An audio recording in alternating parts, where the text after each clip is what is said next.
Tumejiandaa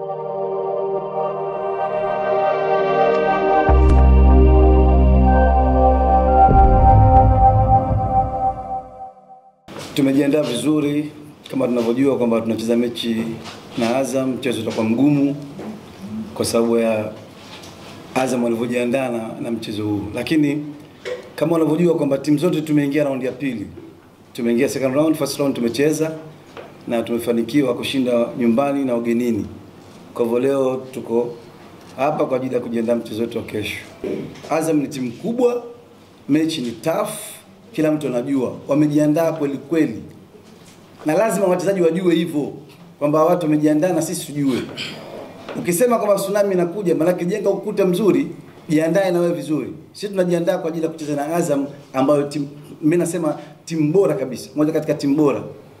Kwa hivyo hatuogopi, ndio nimesema hapa, hatuhofii, hatuogopi, lakini tujue na lazima tukiri, we respect Azam, timu kubwa, nilo halina doubt.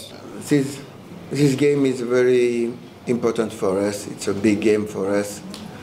This game, if we won it, if we won the two legs, if we are qualified, I mean, it will be the first time our team go to the group stage of this competition, and I think it's the same for KMKM, and it's also a derby, so it's really important for us to play a good game and to be qualified. So we know that it will be really tough, really tough. So we prepare the game seriously in order to be qualified. I think I said it. I said that it will be really tough because it's a derby, and a derby, you know, everywhere in the world, a derby is always tough.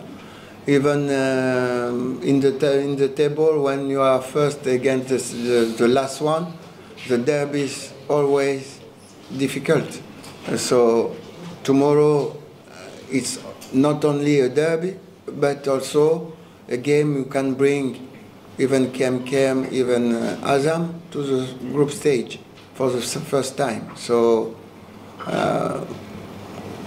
all will be difficult. We have to be really ready to play this game, and mentally, it's not to be technically, physically, or tactically, but the mental will be really important tomorrow. Mimi nawaomba sana mashabiki wa Azam FC katika mechi ya kesho wajitokeze kwa wingi ili kuja kuishangilia timu yao, kwa sababu wanapokuja kuishangilia timu yao sisi wanatupa nguvu ya kupambana na kufanya vizuri katika mchezo wa kesho. Sisi kama wachezaji wao tunawaahidi hatutoangusha na kupambana zaidi.